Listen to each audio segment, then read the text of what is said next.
Welcome back, or welcome if you're new. Today's video is going to be about visualization. I'm going to share with you what visualization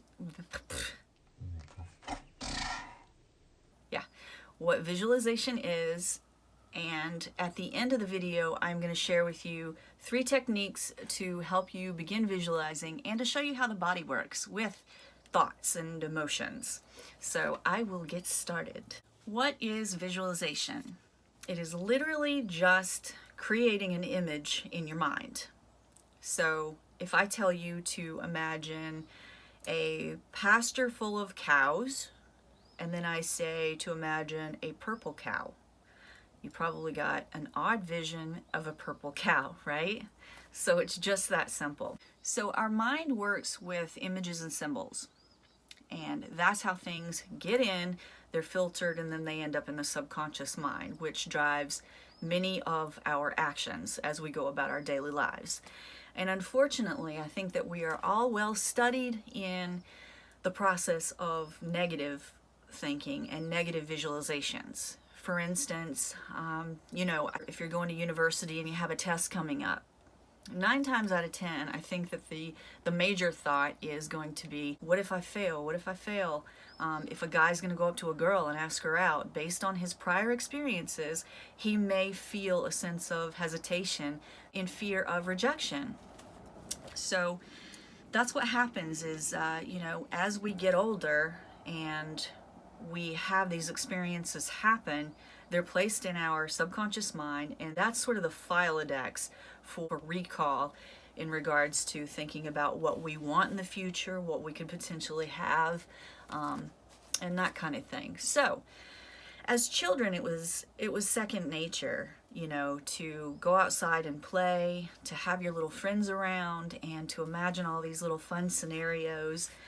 Our imaginations were crazy and we were so good. It came so natural to visualize. But as we get older, that's when the emotional blockages come in, and that's when the things start to happen, and then we have to become all adulty.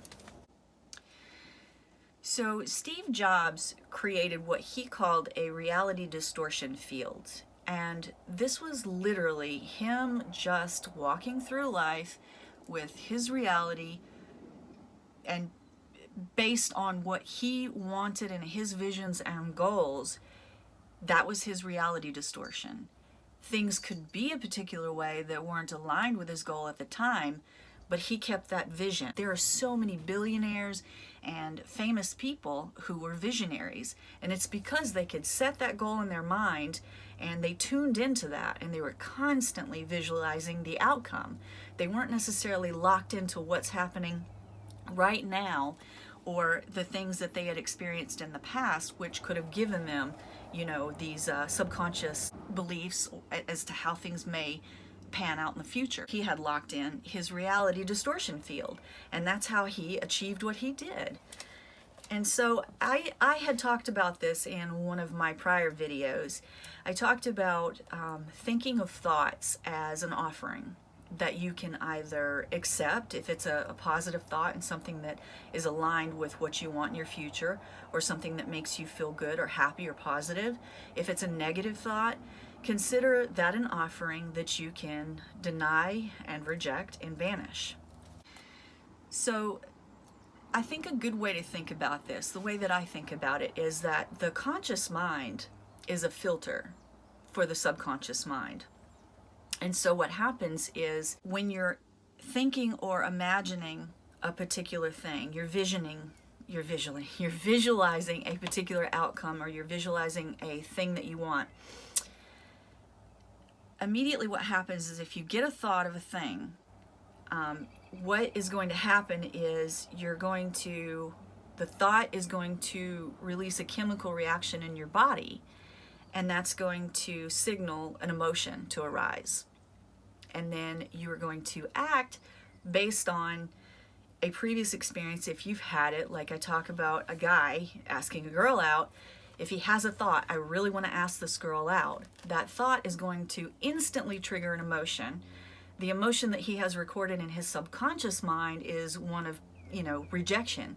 And so then the action's going to probably be withheld, and he's not going to ask her out because he's fearing the scenario turning out the way that it did in the past, and he doesn't want to deal with rejection. So instead, if he understands that the master key to visualization is knowing that you envision the perfect scenario, right? Like he has this girl that he wants to ask out.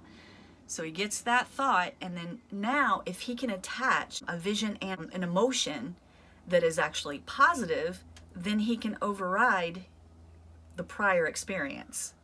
So it's kind of tricky, and it's definitely something that takes a lot of repetition. It's just the same with anything in your life. If you're trying to manifest something, you're probably going to have to override through repetition a lot of the emotional blockages and the limiting beliefs that have been placed there and sort of stuck in your mind, right? So the thought creates an emotion. And then the emotion is literally, if you've been in the spiritual community for any time, you've heard it said before that emotions equal energy in motion. And that's literally what happens. You have the thought, then you stir an emotion, that releases a chemical reaction within your body, and then your entire energy field changes. And then from there, your energy field then sends out into the universal energetic field, the quantum field, and it starts looking for matches to your energy that you have just expressed through this emotion.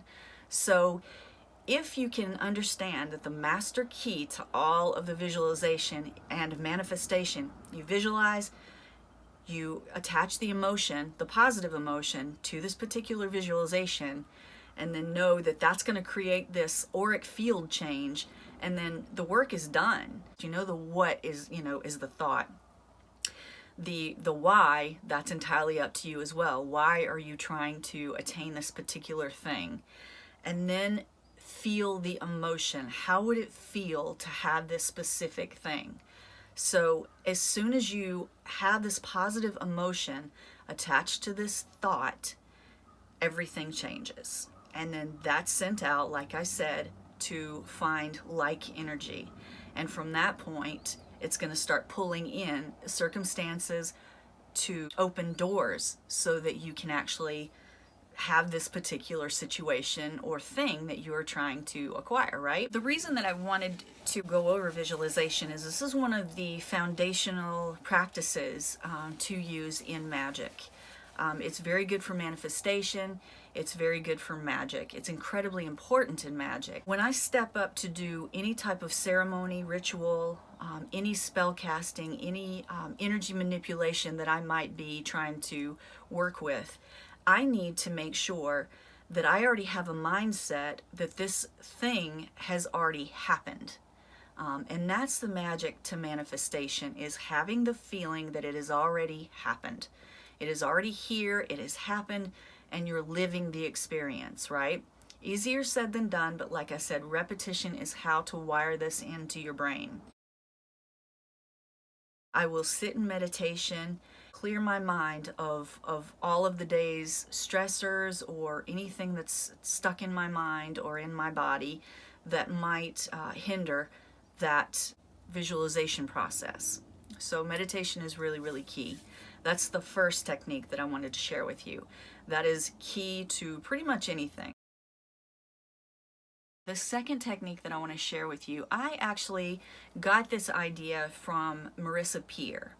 And she's here on YouTube, and she is fantastic. I could listen to her talk forever. She's got this very soft voice, and I do believe she's British. I'm not sure, but I think so. At any rate, it's what I call the lemon technique.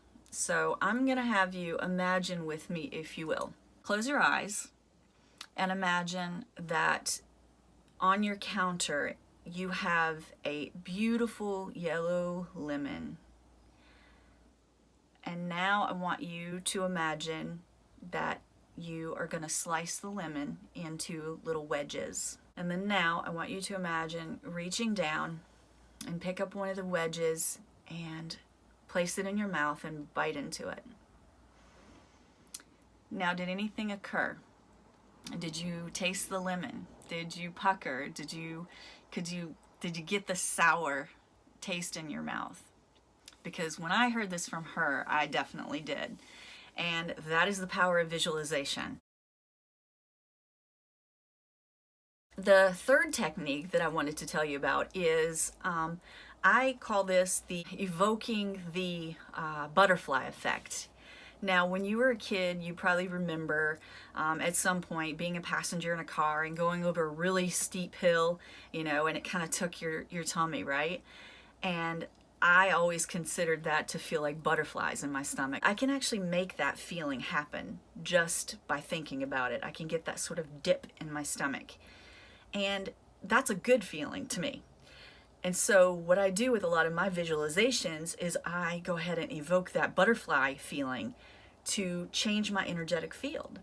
Because like I said, I associate the butterfly feeling with something good. So I know that by doing that, that's how I will actually sort of channel and push out positive energy. I'll do it in that way because that is something that just on the fly I can get that butterfly feeling, and I know that that energy is good to help push out whatever I'm trying to manifest or whatever spell that I'm working with at the time, right?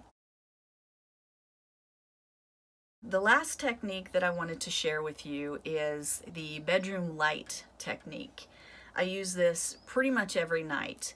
So I have a particular ritual that I go through every single evening. So I'll come into my space and I will look up at my bedroom light and I close my eyes and the light is shining down and I imagine it as sunlight, the most brilliant light that there is.